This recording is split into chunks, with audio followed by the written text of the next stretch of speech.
1990 से पहले बिहार में ब्राह्मण मुख्यमंत्रियों की लंबी लिस्ट थी। इन्होंने करीब 20 सालों तक बिहार में शासन किया, लेकिन मंडल पॉलिटिक्स के बाद सामाजिक समीकरण बदले और राजनीतिक हालात भी बदल गए।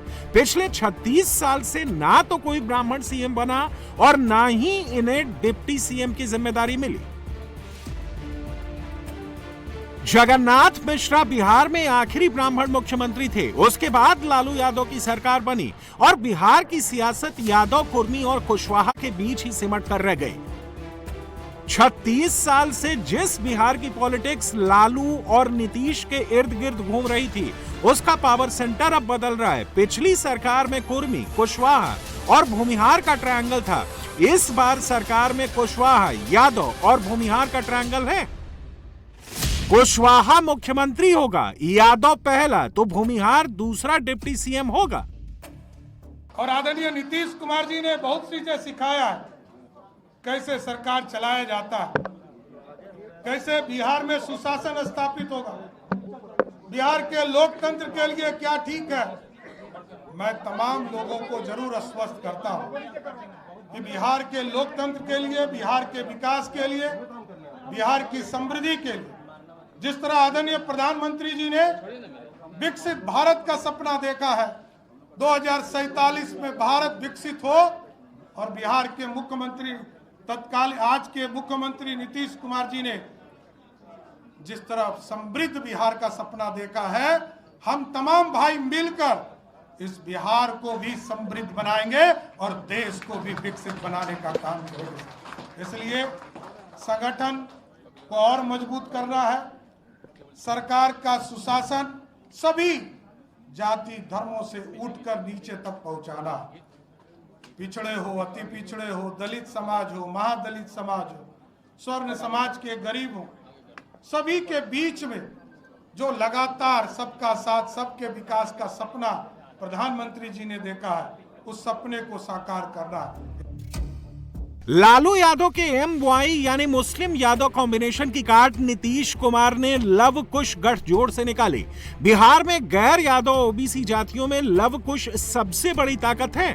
बिहार की राजनीति में लव कुश समीकरण मुख्यमंत्री नीतीश कुमार का सबसे मजबूत आधार माना जाता है। लव कुश मुख्य रूप से दो पिछड़ी जातियों का ग्रुप है। पहला कुर्मी, ये नीतीश कुमार की अपनी जाति है और उनका सबसे वफादार वोट बैंक माना जाता है। दूसरा कोयरी या कुशवाहा, जो कृषि प्रधान समुदाय है। इसी लव कुश कॉम्बिनेशन के दम पर नीतीश कुमार ने 10 बार सीएम पद की शपथ ली और 19 साल 236 दिन तक मुख्यमंत्री बने रहे। जवाब देना चाहता हूं आदरणीय प्रधानमंत्री जी को और पूरे भारतीय जनता पार्टी यूनिट को और पूरी एनडीए की टीम को। आदरणीय नितिन नवीन जी हमारे राष्ट्रीय अध्यक्ष हैं। सब लोगों ने मौका दिया है बिहार की समृद्धि का रास्ता खोलने के लिए।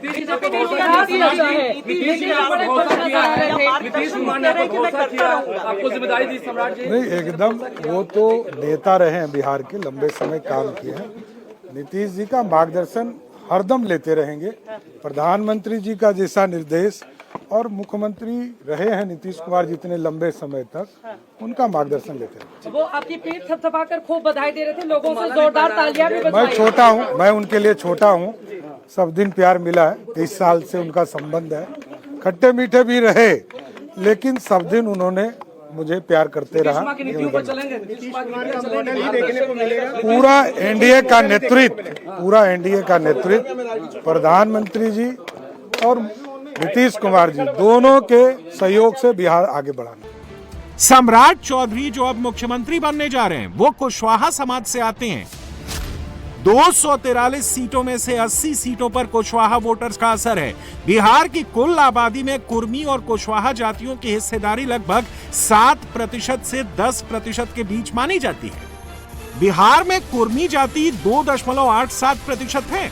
इसमें कई उपजातियां हैं। नीतीश कुमार अवधिया कुर्मी हैं, जो कि उनका कोर वोटर है। बिहार में कोयरी 4.21% है। कोयरी को कुशवाहा भी कहा जाता है। लवकुश फैक्टर का असर बिहार के कई जिलों पर है। इन जिलों में नालंदा, अरवल, मुंगेर, भोजपुर, समस्तीपुर, खगड़िया, ईस्ट चंपारण, वेस्ट चंपारण, उजियारपुर, काराकाट, आरा, पूर्णिया, जमुई और पटना शामिल है। सम्राट चौधरी को बीजेपी ने उनके तजुर्बे और बिहार में पार्टी के लिए किए कामों को देखकर चुना है। साथ ही बीजेपी इससे जातीय समीकरण को भी साधने में कामयाब होगी। सम्राट 2 बार से डिप्टी सीएम हैं। 2025 में उन्होंने तारापुर से चुनाव जीता है। नीतीश सरकार में वो गृह मंत्री भी रहे। संगठन की बात करें तो सम्राट बिहार बीजेपी के अध्यक्ष रहे हैं। सम्राट को पार्टी के सभी गुटों में पसंद किया जाता है और वो लवकुश समीकरण के लिए बीजेपी के लिए परफेक्ट चेहरा है। सम्राट चौधरी जब विधायक दल के नेता चुने गए हैं तो जाहिर है मुख्यमंत्री बनने जा रहे हैं और इसलिए यहाँ बीजेपी की महिला कार्यकर्ताओं का उत्साह देखिए, डांस कर रही हैं सब और ये खुशी जो है वो दिख रही है। जिंदाबाद जिंदाबाद जिंदाबाद, बिहार का सीएम कैसा हो, जैसा हो, जिंदाबाद जिंदाबाद। क्या कहेंगी, सम्राट चौधरी बने हैं, किस तरह से देख? बहुत खुशी की बात है, जैसा कि आप देख रहे हैं कि पूरा महिला मोर्चा कितना खुश है। आज हम लोग इस पल के साक्षी बने, ये हम लोग के लिए बहुत ही सौभाग्य की बात है। आज बिहार को एक नया मतलब पहला सीएम मिला है और वो सम्राट युग का आरंभ है आज। और माननीय हमारे बड़े भाई सम्राट चौधरी जी को बहुत बहुत शुभकामनाएं देते हैं पूरी आधी आबादी की ओर से।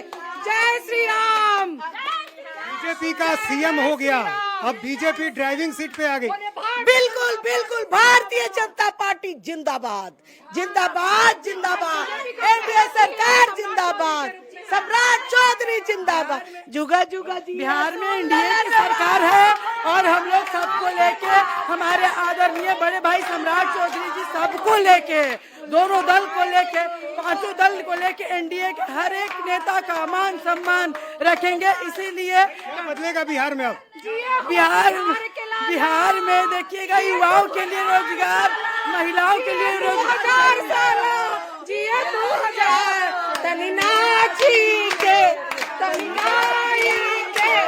तनिनाची गाई सबके मन बहलावे भैया, सम्राट भैया मैं बिहारी हो। तो जाहिर है महिलाएं काफी खुश हैं, कार्यकर्ता हैं बीजेपी की, और जिस तरह से सम्राट चौधरी अब मुख्यमंत्री बनने जा रहे हैं, जो उत्साह है वो देखते ही बनता है।